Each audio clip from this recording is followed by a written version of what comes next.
गुस्सा एक natural emotion है। जब हमें किसी से थ्रेट फील होता है या फ्रस्ट्रेशन होता है, तब गुस्सा आता है। गुस्से को कंट्रोल करना जरूरी है। इससे रिलेशनशिप्स और हेल्थ दोनों को नुकसान पहुंच सकता है। गुस्से को समझना पहला स्टेप है। यह बॉडी और माइंड दोनों को अफेक्ट करता है। इससे ब्लड प्रेशर बढ़ सकता है। समय के साथ यह सीरियस हेल्थ इश्यूज का कारण बन सकता है। गुस्सा हमारे रिलेशनशिप्स को भी हर्ट कर सकता है। यह लोगों को हमसे दूर कर सकता है। इसीलिए एंगर मैनेजमेंट बहुत जरूरी है। गुस्सा हमारे काम को भी अफेक्ट कर सकता है। गुस्से को मैनेज करना सीखकर हम अपनी लाइफ को बेहतर बना सकते हैं। यह हमें हैप्पियर और हेल्थियर बना सकता है।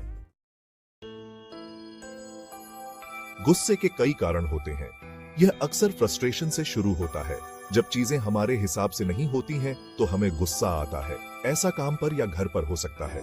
फॉर एग्जाम्पल, अगर हम कोई डेडलाइन मिस कर देते हैं तो हमें गुस्सा आ सकता है। स्ट्रेस एक और कॉमन कॉज है। जब हम स्ट्रेस्ड होते हैं तो हमें गुस्सा आने की संभावना ज्यादा होती है। स्ट्रेस कई सोर्सेज से आ सकता है। यह काम, फैमिली या फाइनेंशियल प्रॉब्लम से आ सकता है। जब हम स्ट्रेस्ड होते हैं तो छोटी छोटी बातें भी गुस्सा ट्रिगर कर सकती हैं। इन ट्रिगर्स को रिकॉग्नाइज करना इंपॉर्टेंट है।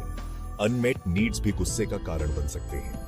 जब ये नीड्स पूरी नहीं होती है तो हमें फ्रस्ट्रेशन होती है। इससे गुस्सा आ सकता है। फॉर इंस्टेंस, अगर हम अनअप्रिशिएटेड फील करते हैं तो हमें गुस्सा आ सकता है। इन रूट कॉजेस को समझकर हम अपने गुस्से को बेटर मैनेज कर सकते हैं।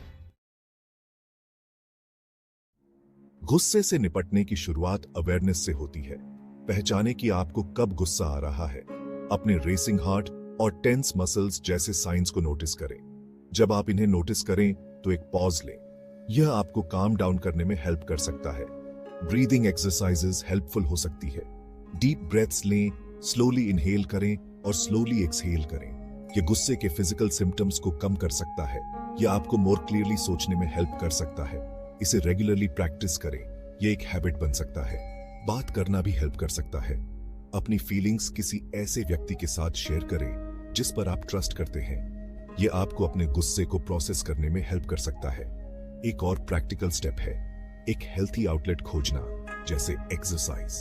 फिजिकल एक्टिविटी टेंशन को रिलीज कर सकती है और आपको काल्मर फील करा सकती है। Section 4, long term anger management के लाइए tips. Long term anger management के लिए प्रैक्टिस की जरूरत होती है। एक टिप है माइंडफुलनेस प्रैक्टिस करना।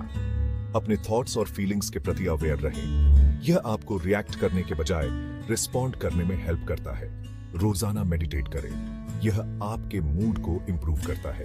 बाउंड्रीज सेट करें और ना कहना सीखें। अपने लिए टाइम निकालें और एंजॉय करें। जरूरत पड़ने पर प्रोफेशनल हेल्प लें।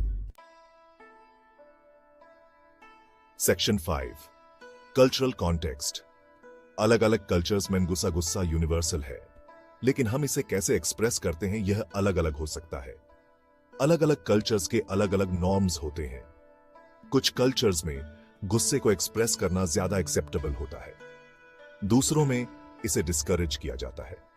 इन डिफरेंसेस को समझने से हमें गुस्से को बेटर मैनेज करने में हेल्प मिल सकती है। वेस्टर्न कल्चर्स में गुस्से का डायरेक्ट एक्सप्रेशन कॉमन है। लोग इश्यूज का सामना सीधे तौर पर कर सकते हैं। वे अपनी फीलिंग्स को ओपनली एक्सप्रेस कर सकते हैं। इससे क्विक रेजोल्यूशंस तो हो सकते हैं, लेकिन कॉन्फ्लिक्ट्स भी हो सकते हैं। कई ईस्टर्न कल्चर्स में इनडायरेक्ट एक्सप्रेशन प्रेफर्ड होता है। लोग कॉन्फ्रंटेशन से बच सकते हैं और गुस्से को सटली एक्सप्रेस कर सकते हैं। इससे कॉन्फ्लिक्ट्स तो टल सकते हैं, लेकिन फीलिंग्स बॉटल अप भी हो सकती हैं। एक मिडिल ग्राउंड खोजना की है। कल्चरल कॉन्टेक्स्ट इस बात को भी अफेक्ट करता है कि हम गुस्से को कैसे परसीव करते हैं। Section 6, conclusion. गुस्से पर कंट्रोल के यह महत्व गुस्से पर कंट्रोल रखना क्रूशियल है। यह हमारी हेल्थ, रिलेशनशिप्स और वर्क को अफेक्ट करता है। इसके रूट कॉजेज को समझकर हम इसे बेटर मैनेज कर सकते हैं। ब्रीदिंग एक्सरसाइजेज और बात करना जैसे प्रैक्टिकल स्टेप्स हेल्प करते हैं। माइंडफुलनेस और बाउंड्रीज सेट करना जैसी लॉन्ग टर्म स्ट्रैटेजीज भी इंपॉर्टेंट है। कल्चरल कॉन्टेक्स्ट भी एक रोल प्ले करता है। कल्चरल डिफरेंसेस को रिकॉग्नाइज करने से हमारे इंटरैक्शंस इंप्रूव हो सकते हैं। ये हमें गुस्से को बेटर अंडरस्टैंड और मैनेज करने में हेल्प कर सकता है। प्रोफेशनल हेल्प लेना हमेशा एक ऑप्शन है। यह सेल्फ इंप्रूवमेंट के प्रति स्ट्रेंथ और कमिटमेंट दिखाता है। गुस्से को मैनेज करने से एक हैप्पियर लाइफ मिलती है। यह हमारे रिलेशनशिप्स और प्रोडक्टिविटी को इंप्रूव करता है। सही टूल्स और अंडरस्टैंडिंग के साथ हम अपने गुस्से को कंट्रोल कर सकते हैं। यह एक पीसफुल और हैप्पी लाइफ की की है।